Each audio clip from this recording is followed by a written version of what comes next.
Nouvelle-Calédonie, actualité. La terre a tremblé cette nuit en Nouvelle-Calédonie. Un séisme de 6,9 sur l'échelle de Richter s'est produit à l'est de la Calédonie, à 146 km de profondeur. Les secousses ont duré plus d'une dizaine de secondes. Les habitants des îles Loyauté l'ont fortement ressenti, comme le témoigne cette infirmière de l'île de Lifou. Jean-François Carenco achève sa visite au pays, un programme qu'il n'a pas forcément suivi. Cette visite, placée sous le signe du dialogue, aura soulevé davantage de questions que de réponses. Alors que peut-on retenir de ces 4 jours de visite? Réponse dans quelques instants. Le cimetière des Japonais restauré à l'occasion du 130e anniversaire de l'arrivée de la communauté japonaise dans la commune de Tio. Les jeunes de la commune assurent le chantier. Reportage à suivre. Et enfin, activité phare de la foire de Koumak et du Nord, la course de chevaux. C'est la première fois que les cavaliers de Bandé, tribu de Wegua, participent. La vaccination et l'entraînement pour la course des collines sont obligatoires. 2 étapes que nous avons suivies dans le dernier volet de votre feuilleton de la semaine. Je vous le disais en titre, hier, un séisme de magnitude 6,9 enregistré sur l'échelle de Richter était fortement ressenti dans les îles Loyauté. Si elle n'a pas causé de dégâts majeurs, la forte secousse aura marqué les esprits, à en croire les publications sur les réseaux sociaux. Cette nuit, les secousses ont duré pendant plusieurs secondes. Nous nous sommes rendus à Lifou, au centre médical de Wé. L'épicentre se trouvait à 300 km de l'île. Nous avons pu recueillir le témoignage d'une infirmière et de visiter la zone de repli d'alerte tsunami avec un médecin. Un reportage de Henri Nailolo. Encore marquée par cette forte secousse, Laurie est infirmière. Elle était dans son logement de fonction avec son fils quand la terre a tremblé. Tu voyais les mobiliers bouger, le toit et le plafond qui sont mobilisés de droite à gauche pendant 7 à 8 secondes. Quand dans la vie courante, on se dit que c'est rien, mais en fait, sur le coup, ça paraît vraiment lent, en fait, que ça dure aussi longtemps. Au dispensaire des Oué, on est à côté de la mer, du coup, ce qu'on se dit tout de suite, c'est le risque tsunami. Et du coup, on a appelé les pompiers d'abord pour savoir s'il y avait une alerte, un risque, pour avoir la conduite à tenir. En cas d'alerte tsunami, le centre médical de Wé dispose d'une zone de repli située 500 mètres plus haut.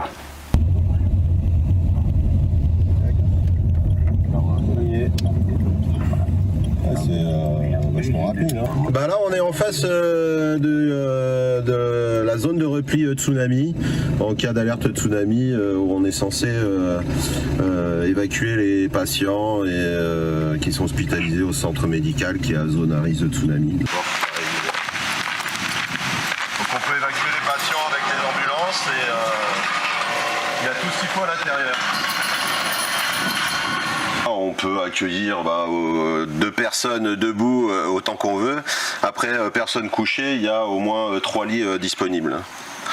Après, c'est pour des courtes périodes parce que c'est des alertes qui durent pas très longtemps. Voilà. Donc, de l'eau, l'essentiel, un congélateur, des sanitaires. Voilà, de quoi au moins rester protégé le temps de l'alerte. Voilà. Et surtout, voilà, le must, on a même un barbecue. A noter que le dernier séisme de 7,2 qui s'est produit fin mars au large des îles Loyauté n'avait pas marqué les esprits. Pas d'alerte tsunami malgré la puissance du séisme. Les explications de Jérôme Maucan, océanographe à la CPS. C'est le genre de séisme qu'on a que tous les quelques années. On n'a pas ça tous les mois. C'est original parce qu'il était particulièrement fort pour un séisme qui était profond. Et c'est ça aussi qui fait qu'on n'a pas eu de tsunami associé.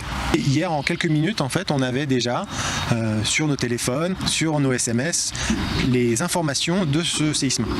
Donc très rapidement, on a pu estimer son amplitude, sa magnitude.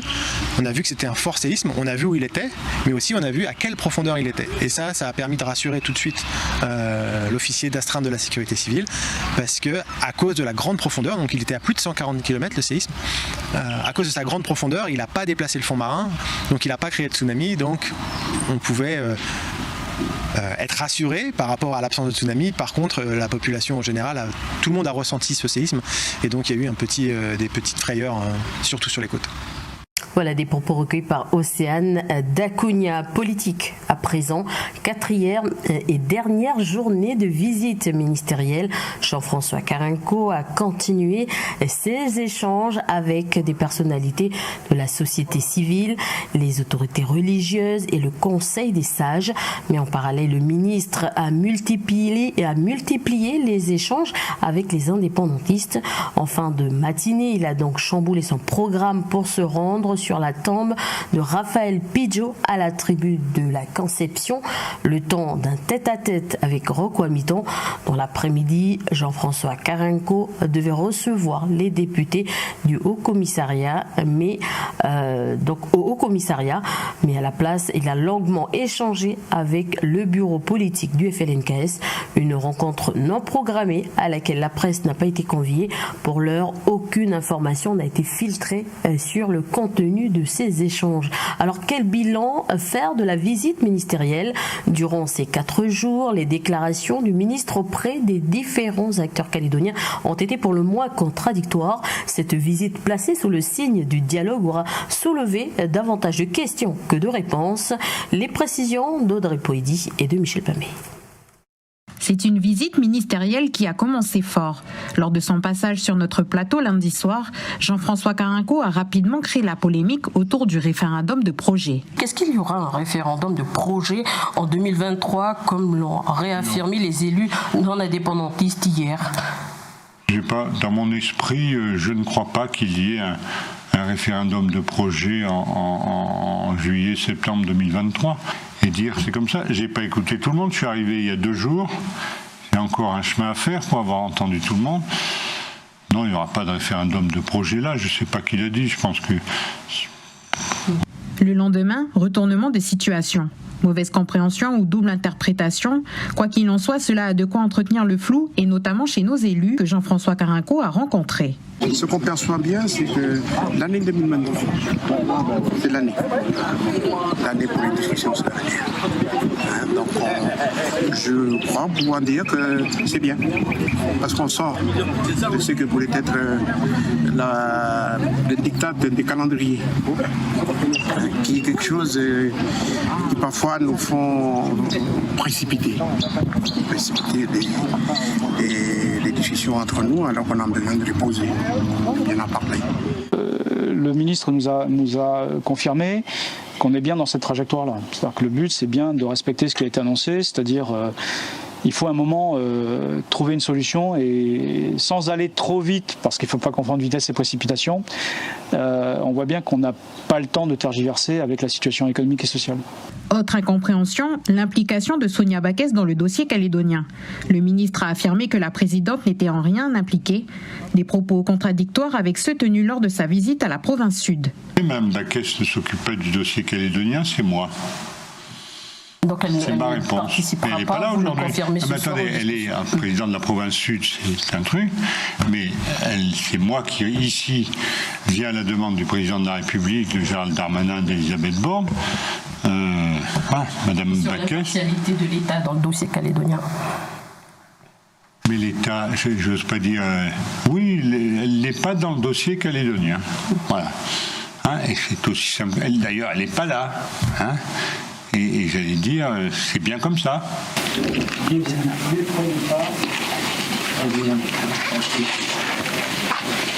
Madame Backès, régulièrement à Paris, elle n'est pas là. Depuis 1h30 avant de partir, pour bien qu'on soit calé sur un certain nombre de...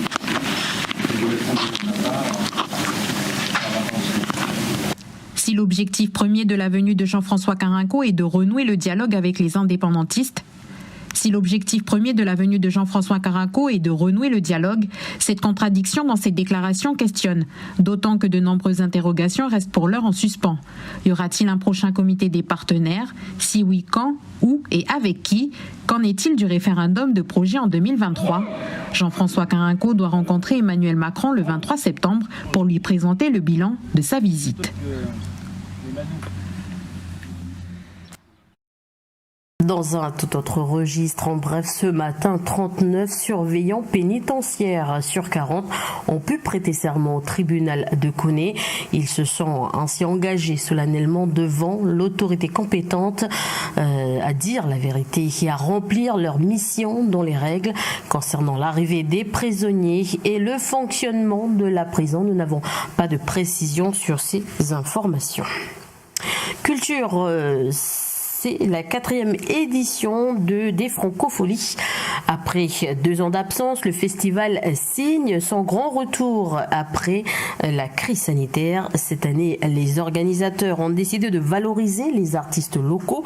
Les artistes internationaux défileront sur la scène avec notamment Gaëtan Roussel, Clara Luciani ou encore 47 Terre. Et on écoute le trio de rap français 47 Terre. C'est à l'autre bout du monde. Nous on vient de Paris, donc effectivement c'est l'autre bout du monde. C'est carte postale quoi. C'est carte postale. on en a beaucoup entendu parler. Il y a Vianney qui est venu chez vous il y a pas longtemps. Il nous a dit c'est super. Il y a d'autres artistes qu'on a croisés qui nous ont dit que c'était super, c'était top. Quand on a su qu'on allait venir chez vous, on était enchantés, ravis, voire plus. Si affinité. Si affinité. Non mais et plus sérieusement, c'est quand même dingue pour nous, je pense qu'on s'en souviendra toute notre vie de faire un voyage aussi long, d'aller aussi loin pour jouer notre musique et qu'il y ait des gens qui écoutent, j'espère, on verra ça samedi. Normalement ça devrait aller. C'est quelque chose de très spécial si tu veux. Voilà, la 4e édition ouvrira ses portes dès demain à partir de 17h30.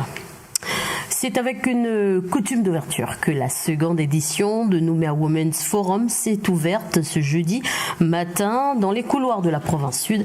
Cet événement qui encourage l'entrepreneuriat des femmes s'est focalisé cette année sur leur place dans l'artisanat, agir pour une meilleure inclusion, se former, se reconvertir, gérer ou encore innover son activité sont autant de thèmes abordés.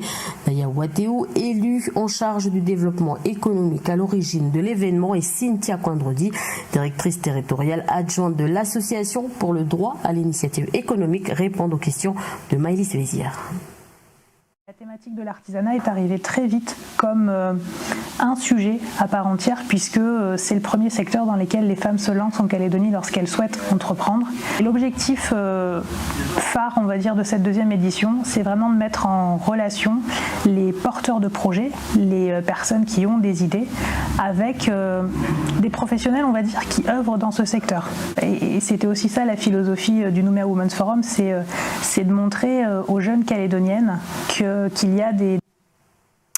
Culture toujours, le cimetière des Japonais de Tio restauré à l'occasion du 130e anniversaire de l'arrivée de la communauté dans la commune. Le musée de la mine donc de Tio avait répondu à un appel à projet de la province sud sur le budget participatif. Les jeunes de la commune assurent le chantier, un reportage de Vanessa Kédé. Essaie de la mettre plate. Sinon il y a la poser là. Ou sinon, regarde, avance là un peu, la pierre. Avance là un peu, voilà. Depuis la semaine dernière, Mathieu, tailleur de pierre et sculpteur, intervient sur ce chantier de restauration du cimetière des Japonais à Tio. Il redresse ces pierres tombées avec le temps. Certaines sont en pierre taillée avec des écritures japonaises et d'autres sont plus du style européen. Là, on leur refait une espèce d'assise un peu solide. On modifie un peu ce qu'avaient fait les vieux, mais en fait ça se voit pas, donc on essaye de pas toucher la pierre d'origine, la pierre taillée par les vieux japonais, et puis en fait on fait en sorte que dans 150 ans elle soit toujours debout, quoi. Pour les autres tombes, un coup de Karcher suffit pour les remettre à neuf. En 2020, le musée de la mine de Tio répond à un appel à projet lancé par la province sud, mettant en valeur le patrimoine et la jeunesse de Tio. avec des jeunes déscolarisés. On voulait aussi avoir des jeunes qui sont des tiges ou des mineurs qui sont placés par la DPJEJ pour pouvoir aussi sensibiliser les jeunes de la commune à leur patrimoine. Répertorier chaque tombe. Voilà. Christine, je voulais lui montrer en fait exactement les tombes comme elles ont été prises il y a 2 ans. Tout ça.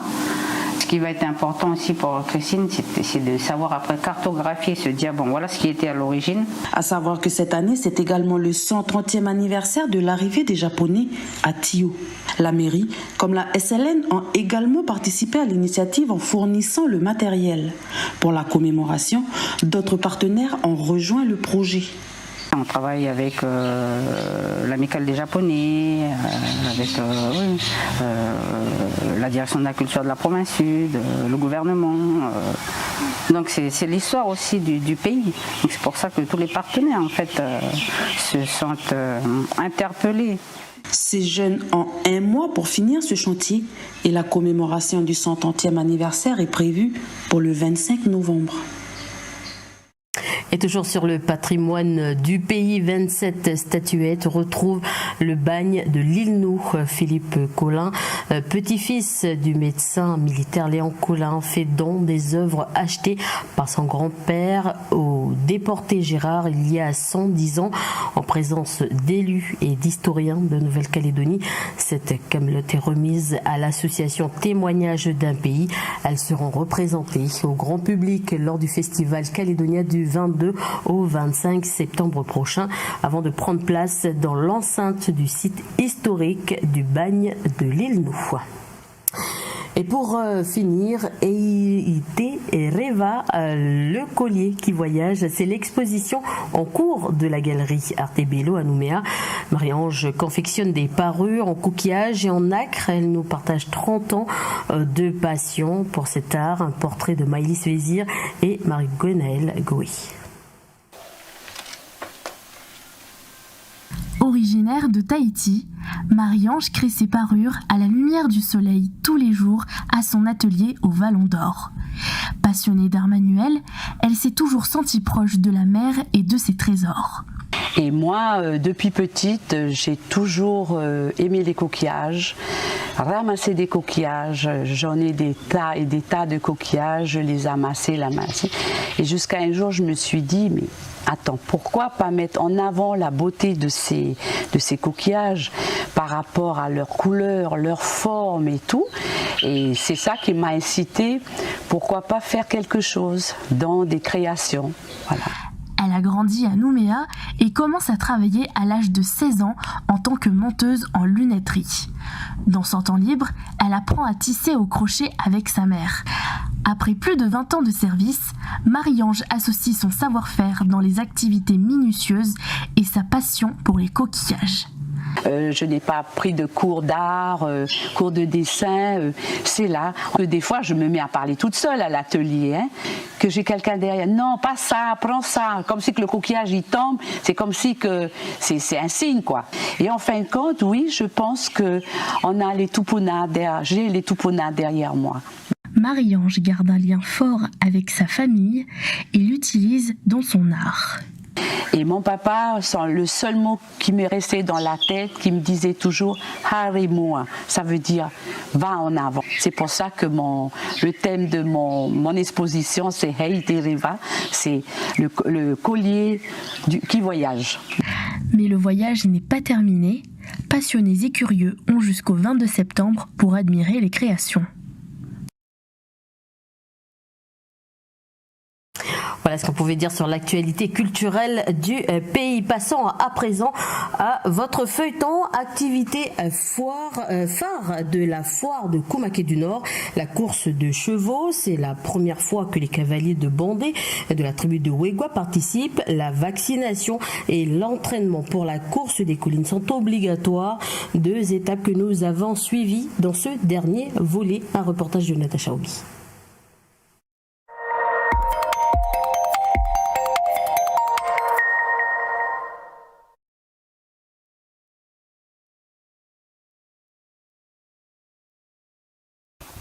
Hop, donc là voilà, la piqûre du tétanos. Toc. Voilà. Et donc l'autre vaccin, comme je disais, pour la rhinopneumonie. Donc la rhinopneumonie, voilà, c'est une maladie contagieuse. Hop là, loulou. Qui peut provoquer différentes formes, donc ça peut faire des avortements, ça peut faire des troubles nerveux qui sont eux très graves, ça peut aller jusqu'à la mort du cheval. Les 14 chevaux de l'association Les Cavaliers de Nogo de Bandé Awegwa vont courir pour la première fois aux courses de la foire de Koumak et du Nord. Petit bémol, les chevaux doivent obligatoirement être vaccinés. L'association a donc fait appel à Claire, la vétérinaire qui a fait le déplacement jusqu'à Awegwa. Ce qui est important pour la foire, c'est de ne pas ramener de maladies en fait. Parce que comme il y a beaucoup de chevaux, si par exemple il y a un groupe de chevaux qui va ramener des mouches particulières ou des tiques ou alors des maladies, les maladies là dont je vais vacciner, il y en a une qui s'appelle la rhinopneumonie. En fait, ça c'est une maladie contagieuse. Et quand on a un regroupement d'animaux, en fait, il y a un risque forcément de transmettre cette maladie. Donc c'est pour ça que les chevaux non vaccinés ne sont pas autorisés en fait à la foire. Ce matin, nous retrouvons Jean-Marie et ses collègues sur les hauteurs de Bandé.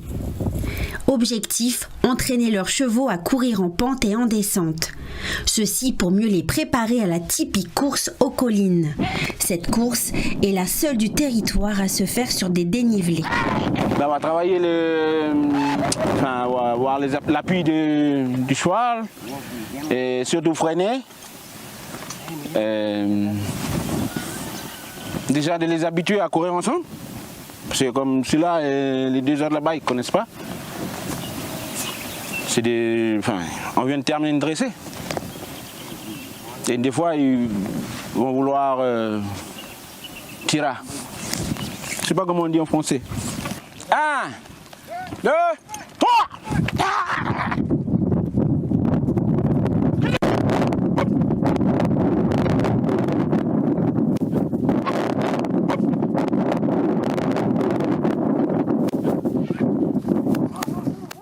Le petit bilan de l'entraînement est encourageant. Ça s'est bien passé, sauf que voilà, c'est une descente. On a toujours une petite peur, on va dire. Du coup, les chevaux se sentent bien. Ah oui, pour une première fois, ils ont bien couru. Tu penses qu'ils sont prêts là pour samedi prochain? Ouais. On est au top. Les cavaliers de Nogo ont encore une semaine pour s'entraîner à la fameuse course aux collines. Les courses de chevaux toutes catégories commenceront samedi à 11h, puis les finales se feront dimanche à partir de 11h30. Au total, plus d'une soixantaine de cavaliers s'affronteront tout au long de cette 29e édition de la foire de Koumak et du Nord. Outremernews.fr, le site de l'actualité outre-mer, 24 heures sur 24 et 7 jours sur 7. Retrouvez la chaîne Outremer News sur YouTube.